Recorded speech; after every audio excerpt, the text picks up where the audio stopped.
Hello friends, science class and GK में आप सभी का स्वागत है। तो सभी स्टूडेंट फटाफट लाइव जुड़ जाइए। ये प्रीमियम लाइव है, इसके अंदर फटाफट सभी जुड़ जाइए। चलिए, अपन जो है अधिशोषण रिवाइज कर रहे थे और अधिशोषण के अंतर्गत ही आगे रिवाइज करते हैं। देखिए यहाँ पे क्या लिखा हुआ है, गैसों का अधिशोषक पर अधिशोषण। इसके अंतर्गत जो भी चीज़ें होती है यानी गैसों का जो है अधिशोषक, जो हमारे पास पदार्थ की जो सतह होती है उस पर अधिशोषण के बारे में पढ़ेंगे। उनके वो किस किस कारकों से प्रभावित होते हैं, किस तरह उनकी दर अधिक हो सकती है, किस तरह उनकी दर कम होती है, उन सब के बारे में हम इसके अंतर्गत रिवाइज करने वाले हैं। चलिए स्टार्ट करते हैं। इसके अंतर्गत 5 पॉइंट्स है। 5 पॉइंट्स के अंतर्गत फर्स्ट पॉइंट्स अपना आता है गैस तथा अधिशोष्य की प्रकृति। क्या? गैस तथा अधिशोष्य की प्रकृति। अधिशोष्य की प्रकृति। तो इसके अंतर्गत होता क्या है, ये जो गैस होती है, गैस क्या होती है, यहाँ पे अधिशोष्य होता है। अधिशोष्य होता है तो अधिशोष्य की प्रकृति से किस तरह अधिशोषण प्रभावित होता है उस चीज को समझेंगे। देखिए, जो है हमारे पास यदि हमारे पास गैस आसानी से द्रवित अवस्था में परिवर्तित होने वाली, आसानी से द्रवित अवस्था में, आसानी से द्रव्य में परिवर्तित होने वाली हो, यदि हमारे पास गैस आसानी से द्रव्य में परिवर्तित होने वाली हो, तो ऐसी परिस्थिति में क्या होगा, ऐसी परिस्थिति में जो हमारे पास अधिशोषण है उसकी दर अधिक होगी। अधिशोषण की दर अधिक होगी। अगर मान लीजिए आपके पास, यदि हमारे पास जो गैस है, जो हमारे पास गैस है, वो गैस किस प्रकृति की हो, जो आसानी से द्रव्य में ना बदले। क्या? द्रव्य में ना बदले। तो इस तरह की गैस कैसी होगी, इस तरह की गैस का जो अधिशोषण होगा उसकी दर क्या होगी, उसकी दर कम हो जाएगी। तो ऐसी परिस्थिति में अधिशोषण क्या हो जाएगा, अधिशोषण कम हो जाएगी, अधिशोषण की दर कम हो जाएगी। ध्यान रखना। तो सिंपलेस्ट जो हमारे पास अधिशोष्य है वो क्या होता है, गैस होती है। तो गैस के कण होते हैं, यदि वो द्रवीय अवस्था में आसानी से परिवर्तित हो सकते हैं तो आसानी से क्या करेंगे, ठोस की सतह पर आकर इकट्ठा हो जाएंगे। ठीक है। बट अगर मान लीजिए आसानी से द्रव अवस्था में परिवर्तित होना ही नहीं चाहते, मुक्त रूप से आसमान में, हवा में, मुक्त रूप से वायुमंडल में घूमना चाहते हैं, तो ऐसी परिस्थिति में जो अधिशोषण है, वो जो गैसें होंगी वो आसानी से द्रव में परिवर्तित नहीं होगी। तो ऐसी परिस्थिति में अधिशोषण की दर कम हो जाएगी। अगर मैं एग्जाम्पल की बात करूँ आसानी से द्रव्य में परिवर्तित होने वाली गैसों की, तो यहाँ पे हमारे पास HCl आ जाएगा और हमारे पास और भी SO2 आ जाएगा, CO2 आ जाएगा, NH3 आ जाएगा एंड इट्स बहुत सारे एग्जाम्पल जो भी है। और इसके अंदर एग्जाम्पल की बात करूँ, यदि मैं यहाँ पर एग्जाम्पल हमारे पास हो जाएगा जो आसानी से द्रव में परिवर्तित, H2N2O2 इट्स। ठीक है। तो ये हमारे पास क्या हो गए, एग्जाम्पल हो गए। तो ये सिंपलेस्ट फर्स्ट वाला जो अपना दे रखा है वो सिंपलेस्ट मैंने इजी वे में आपको रिवाइज करवा दिया। अब सिंपलेस्ट इसको अगर आप लिखोगे कि वे गैस जो आसानी से द्रव में परिवर्तित नहीं होती, उन गैसों के कारण जो है अधिशोषण की दर घट जाएगी, ऐसे अगर आप लिखोगे ना इजी वे में, अगर आप, तो हमारे आपकी जो कॉपी है उसकी 4 से 5 लाइन आराम से कवर हो जाएगी। बट अगर आपको यहाँ पे दिख रहा होगा, ये इजी शॉर्ट वे में रिवाइज करने का तरीका होता है। एक बार इसका स्क्रीनशॉट ले लो, फिर इसका नेक्स्ट देखते हैं। एक बार मैं चेक भी कर लेता हूँ सब कुछ सही दिख रहा है ना। अब इसके बाद अधिशोषक की अधिशोषक दूसरे नंबर का। इसके बाद दूसरे नंबर पे हमारे पास क्या आएगा, अधिशोषक की प्रकृति, अधिशोषक का क्षेत्रफल। ठीक है, मैं लिख देता हूं, अधिशोषक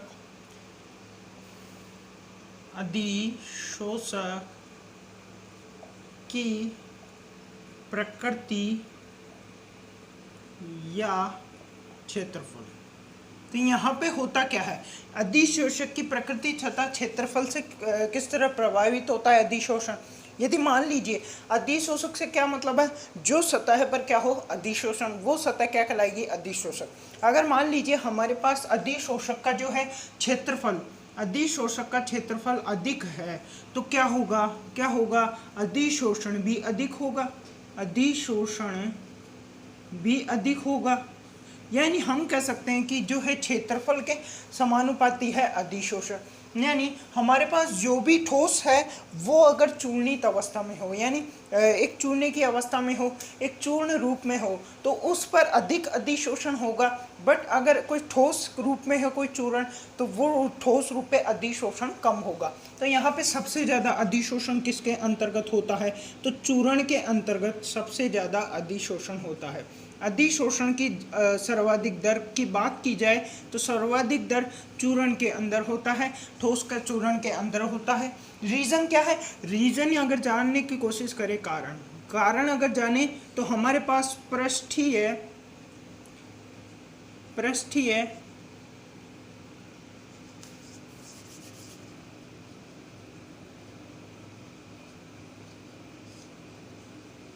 पृष्ठीय क्षेत्रफल अधिक होना। यानी अगर हम यहाँ पे कारण की बात करें तो सीधा सा कारण है कि कारण ये है पृष्ठीय क्षेत्रफल अधिक होता है। फिर उसके बाद चूर्ण के बाद हम सेकंड नंबर पे एक बार मैं चेक कर लेता हूँ सब सही दिख रहा है ना, फिर उसके बाद करते हैं ना कंटिन्यू। सब कुछ सही दिख रहा है ना। तो यहाँ पे मैं कारण की बात कर रहा था, तो पृष्ठीय क्षेत्रफल अधिक होता है, इस कारण अधिशोषण भी अधिक होगा। फिर सेकंड नंबर पे बात करें कि एक चीज़ यहाँ पे नोटिस करने की है, क्या कि समान ताप दाब पर, क्या समान ताप एंड दाब पर, समान ताप दाब पर भिन्न भिन्न पदार्थ पर अधिशोषण की दर भिन्न भिन्न होती है। क्या, भिन्न भिन्न पदार्थ पर अधिशोषण की दर, अधिशोषण की दर भिन्न भिन्न होती है, भिन्न भिन्न होती है। तो सिंपलेस्ट यहाँ क्या लिखा है कि जब हमारे पास अगर मान लीजिए ताप और दाब क्या है, भिन्न भिन्न है, यानी हमारे पास जो ताप दिया हुआ है वो दाब दिया हुआ है, ये क्या है, समान। किसमें, जितने भी कोई सा भी पदार्थ ले लो उसमें ताप और दाब समान है, लेकिन फिर भी उसका जो अधिशोषण की दर है वो भिन्न भिन्न होती है। यहाँ पे एक कारण हमको पता चलता है। उसके बाद एक और चीज़ पता चली कि अगर हम रंगहीन पदार्थ लेते हैं तो रंगहीन पदार्थ में जो है अधिशोषण, रंगहीन पदार्थ को अगर चूर्णित अवस्था में ले, चूर्ण के रूप में, तो यहाँ पर जो अधिशोषण की दर होगी वो अधिशोषण की दर अधिक होगी। उसके बाद इसके अंतर्गत और भी चीज़ें पढ़ी जाती हैं कि जो हमारे पास यदि पृष्ठ है, जिस पृष्ठ पर अधिशोषण हो रहा है वह पृष्ठ सरंध्र है। क्या, सरंध्र से यहाँ पे क्या तात्पर्य है, सरंध्र से यहाँ पे क्या तात्पर्य है, तो मैं आपको बताता हूँ।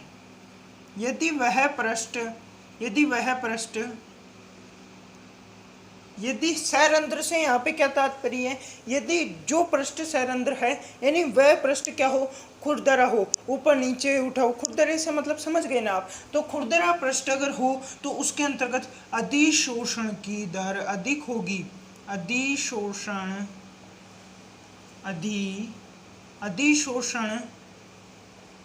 की दर अधिक होगी। तो ये सिंपलेस्ट बस इसके बारे में यही था कि पृष्ठीय क्षेत्रफल से अधिशोषण किस तरह प्रभावित होता है, उसकी प्रकृति से किस तरह प्रभावित होता है। ये सिंपलेस्ट बस इसके बारे में सिंपल सी चीज़ें यहाँ पे दी हुई है, तो इसका भी स्क्रीनशॉट ले लो। फिर उसके बाद नेक्स्ट देखते हैं कि इसके बाद नेक्स्ट स्टेप में क्या रिवाइज करना है। चलिए फटाफट स्क्रीनशॉट ले लो। इसके बाद नेक्स्ट है कि अधिशोषण पर दाब का प्रभाव। हमारे पास जो अधिशोषण होता है उस अधिशोषण की जो दर होती है उसके अंतर्गत दाब का क्या प्रभाव होता है, उस चीज़ को देखते हैं। देखिए हमारे पास जो अधिशोषण होता है, अधिशोषण का मतलब तो आप भी जानते हैं, तो उस पर दाब का क्या प्रभाव होगा, यानी जब दाब बढ़ाया जाता है तो अधिशोषण की दर क्या हो जाती है, बढ़ जाती है। अधिशोषण की दर क्या हो जाएगी, बढ़ जाएगी। तो सिंपलेस्ट है, दाब बढ़ाने पर क्या होगा, अधिशोषण की दर बढ़ेगी। बट दाब कैसी परिस्थिति में बढ़ाया जा रहा है, ध्यान रखना, समान ताप की उपस्थिति में, समान ताप समान ताप के अंतर्गत होगा जो भी होगा, इसमें जो भी होगा समान ताप, यानी इसके अंतर्गत ताप है ना हमेशा समान रहेगा। तो समान ताप की परिस्थिति में यदि यहाँ पे दाब बढ़ाया जाए तो अधिशोषण की दर बढ़ जाती है। और उसके बाद बात आती है कि यहाँ पे क्या होता है, यहाँ पे जो दाब होता है, यदि दाब संतृप्त दाब की अवस्था में चला जाए, संतृप्त दाब मैं आपको समझाता हूँ, एक ग्राफ के माध्यम से समझाता हूँ। यहाँ पे एक आरेख दिया हुआ है, इसके अंतर्गत एक आरेख दिया हुआ है, किसके अंतर्गत, इसके अंतर्गत। देखिए उससे पहले एक चीज़ बताता हूँ, जो अधिशोषण होता है ना, अधिशोषण को दर को ज्ञात करने की एक सूत्र है, क्या, अधिशोषण की दर, अधिशोषण की दर को ज्ञात करने का एक सूत्र है। सूत्र क्या है, x/m। x से यहाँ क्या तात्पर्य है, तो अधिशोष्य की मात्रा, और m से यहाँ पे क्या तात्पर्य है, अधिशोषक का द्रव्यमान। तो यहाँ पे x और m के बारे में लिख देता हूँ, x एंड m। अधिशोष्य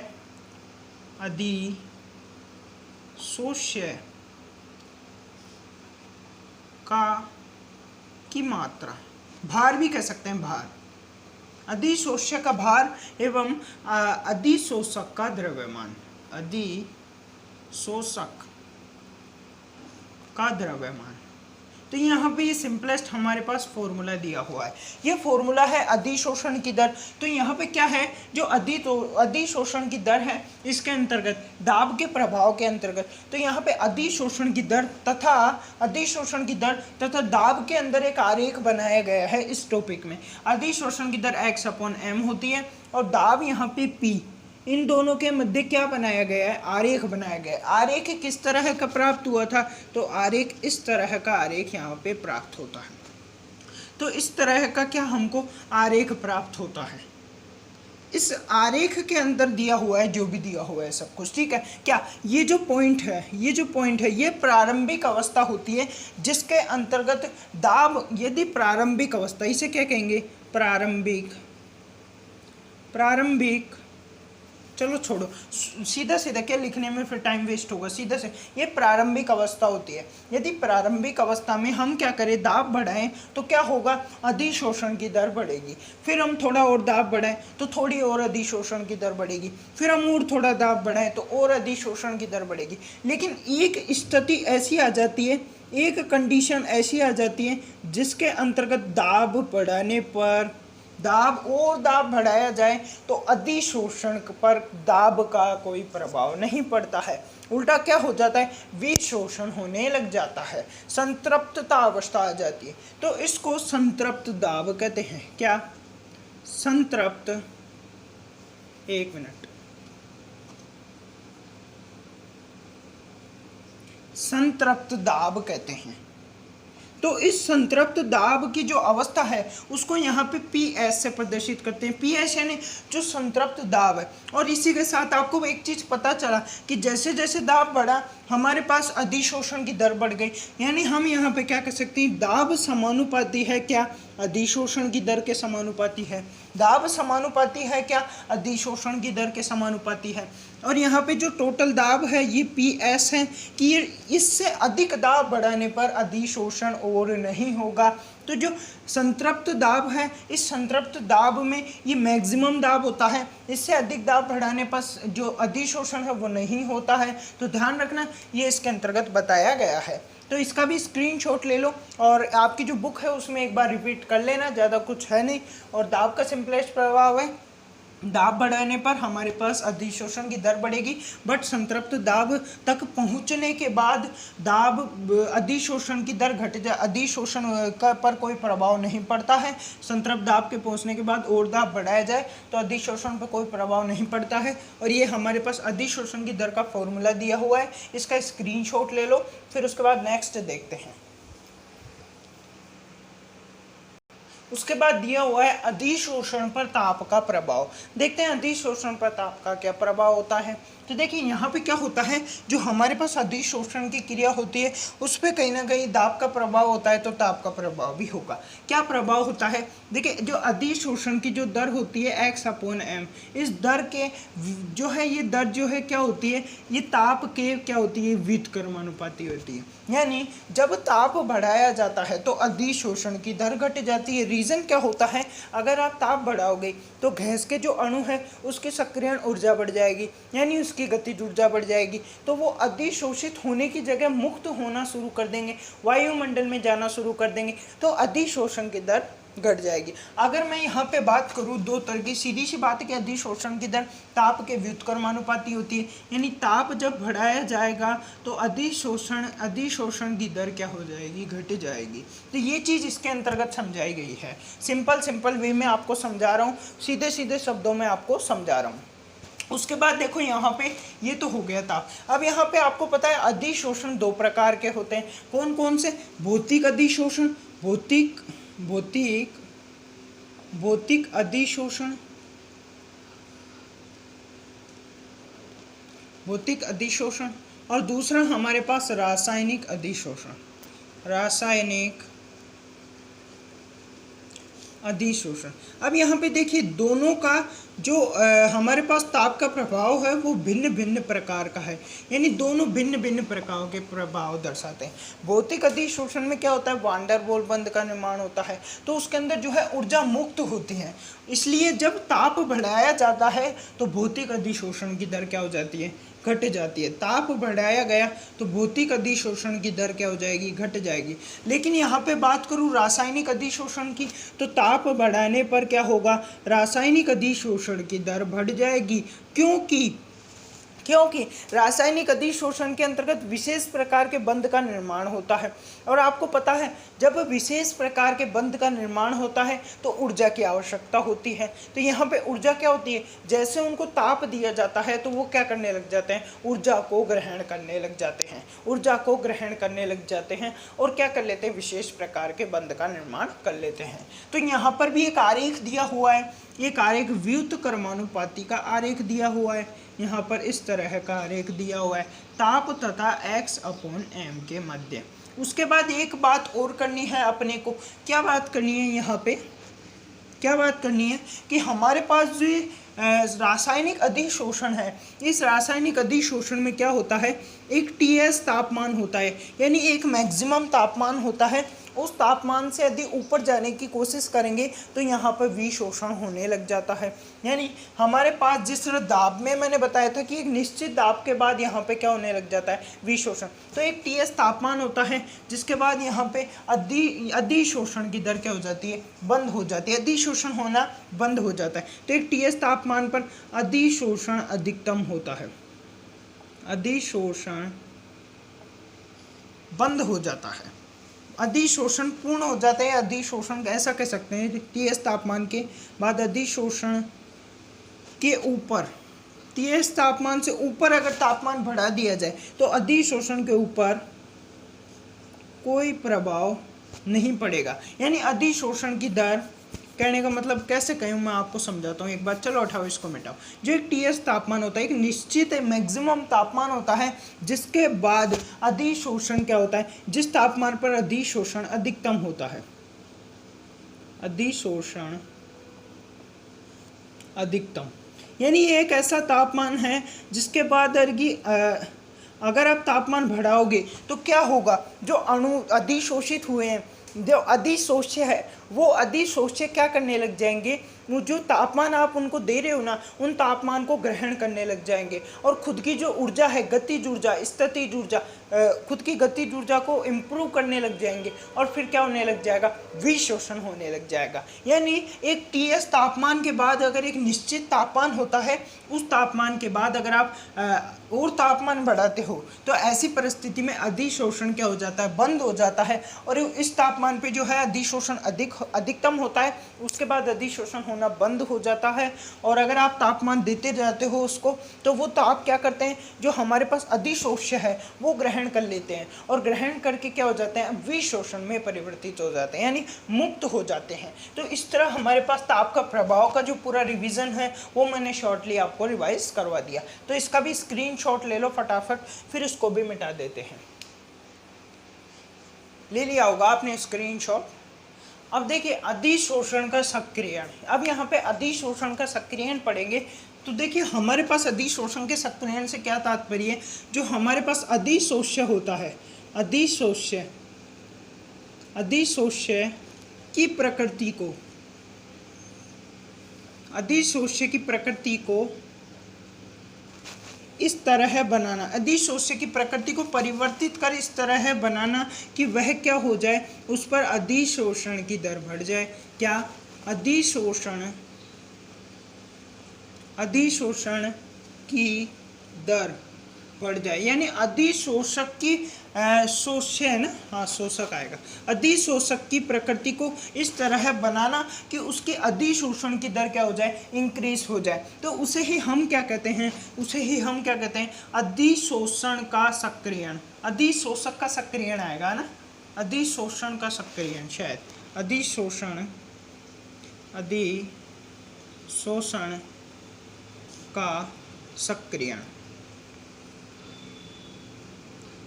अधिशोषक आएगा, ठीक है, शोषक आएगा यहाँ पे, शोषण नहीं आएगा, ठीक है। अधिशोषक का सक्रियण कहलाएगा। अधिशोषक का सक्रियण सीधी से डेफिनेशन बुक में भी दी हुई 2 लाइन की, कि जो है हमारे अधिशोषक की प्रकृति को इस तरह बनाना कि वो क्या हो जाए, उसके अधिशोषण की दर को बढ़ा दिया जाए, तो अधिशोषक का सक्रियण कहलाएगा। अब यहाँ पे इससे क्या तात्पर्य, एग्जाम्पल लेके बताऊँ तो हमारे पास यदि छोटी छोटी गोलियाँ हो, क्या गोले हो, गोलियाँ, यानी अधिशोषक गोले के रूप में हो, छोटे छोटे टुकड़ों के रूप में हो।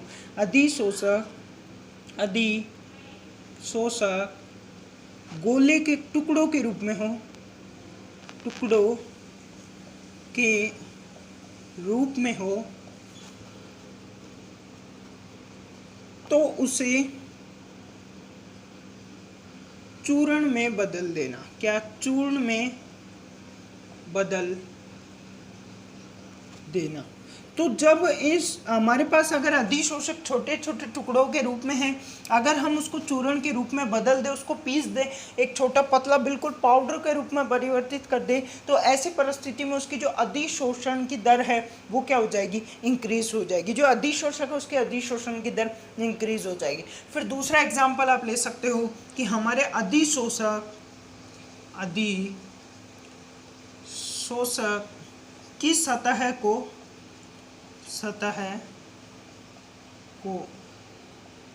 खुरदरा बनाना। क्या? खुरदरा बनाना। तो ये सिंपलेस्ट, हमारे पास यदि अधिशोषक की सतह को खुरदरा बना दे तो उसके अधिशोषण की दर भी क्या हो जाती है, बढ़ जाती है। तो ये हमारे पास सिंपल था, बिल्कुल सिंपल ये अधिशोषक का सक्रियण, ये आपको रिवाइज करवा दिया है। अब इसके आगे जो है देखते हैं, अभी इसको स्क्रीनशॉट ले लो फिर देखते हैं।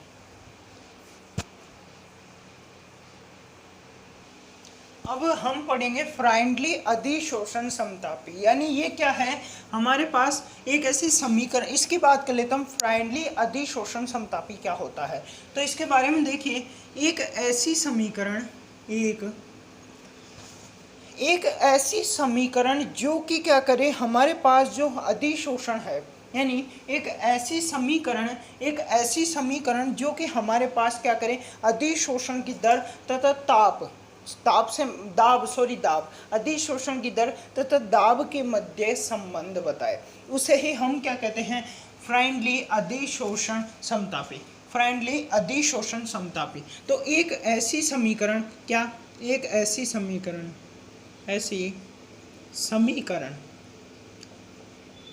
जो अधिशोषण तथा दाब के मध्य संबंध बताएं,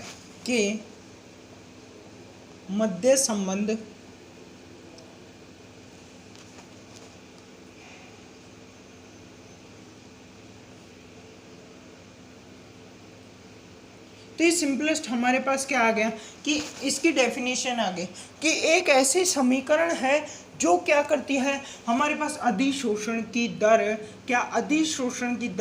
तथा दाब के मध्य संबंध बताती है। उस समीकरण के बारे में जानने की कोशिश करते हैं, तो वो समीकरण हो जाएगी P समानुपाती x/m।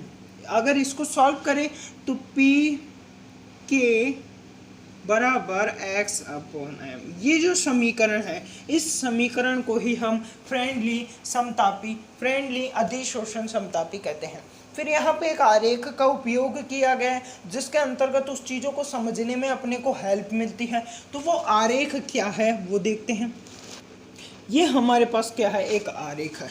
बड़ा बनाना चाहिए ना, हाँ बड़ा बनाना चाहिए इसको, है ना, बड़ा कर देते हैं। ये हमारे पास एक आरेख है, उस आरेख के अनुरूप इस चीज़ को समझाया गया है। यहाँ पे क्या है, x अपॉन m है और यहाँ पर क्या है, p दाब है। चलिए, पीछे भी आपने पढ़ा है कि जो हमारे पास जो है अधिशोषण की दर तथा दाब के मध्य आरेख, वही शब्द आरेख रहेगा। जैसे जैसे दाब बढ़ता जाएगा अधिशोषण की दर बढ़ती जाएगी, दाब बढ़ता जाएगा अधिशोषण की दर बढ़ती जाएगी। बट एक स्थिति ऐसी आ जाएगी जिसमें संतृप्त दाब अवस्था आ जाएगी, संतृप्त दाब अवस्था आ जाएगी जिसे PS अवस्था कहते हैं। ठीक है, इस अवस्था में क्या होता है, यहाँ पर जो दाब है इस अवस्था में पहुँचने के बाद जो अधिशोषण की दर होती है वो अधिकतम होती है। इसके बाद दाब बढ़ाया जाए तो विशोषण में परिवर्तित हो जाता है, साम्य अवस्था स्थापित हो जाती है ऐसी परिस्थिति के बाद। ठीक है, तो यहाँ पे देखिए हमारे पास क्या हुआ, ये प्रारंभिक अवस्था है और यह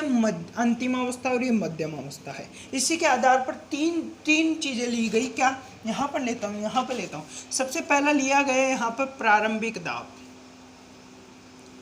प्रारंभिक दाब, प्रारंभिक दाब, प्राथमिक दाब लिख देते हैं, प्राथमिक दाब। फिर उसके बाद हमारे पास अंतिम दाब,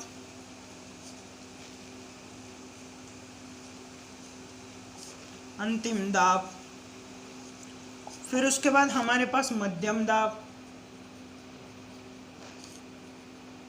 मध्यम दाब। अब देखिए इधर तीन अवस्थाएं ली गई, यानी प्रारंभिक दाब में क्या होगा, अंतिम दाब में क्या होगा और मध्यम दाब में क्या होगा।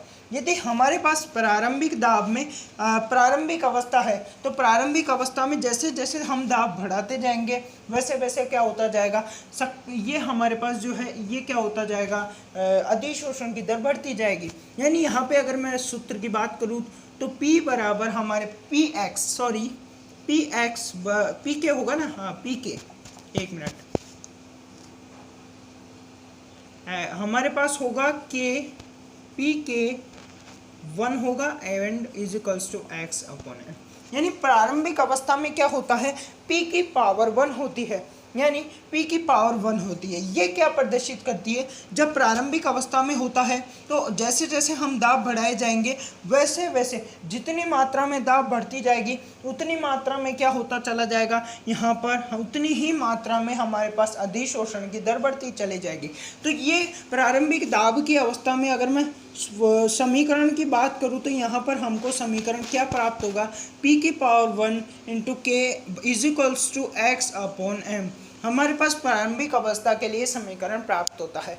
फिर मध्यम अवस्था की बात करूँगा, देखिए मध्यम अवस्था में पहुँचने के बाद यहाँ पे क्या होगा, जो हमारे पास p की पावर है वो 1/n हो जाएगी into K is equals to x upon m।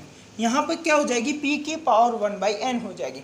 1/n से क्या तात्पर्य है कि हमारे पास अब जितना दाब बढ़ाएंगे ना उसकी अपेक्षाकृत कम होगा अधिशोषण। यानी प्रारंभिक में तो क्या हो रहा था, जैसे थोड़ा सा दाब बढ़ा है तो उतना ही हमारे पास क्या हो जाएगा, अधिशोषण बढ़ जाएगा। जितना दाब बढ़ेगा उतना अधिशोषण बढ़ेगा।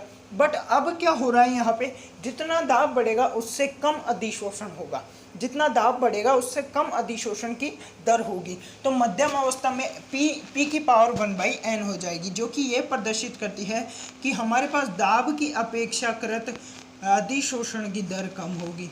फिर हमारे पास अंतिम अवस्था आ जाती है, अंतिम अवस्था को PS से प्रदर्शित करते हैं। यहाँ पर अंतिम अवस्था में p की पावर 0 होती है।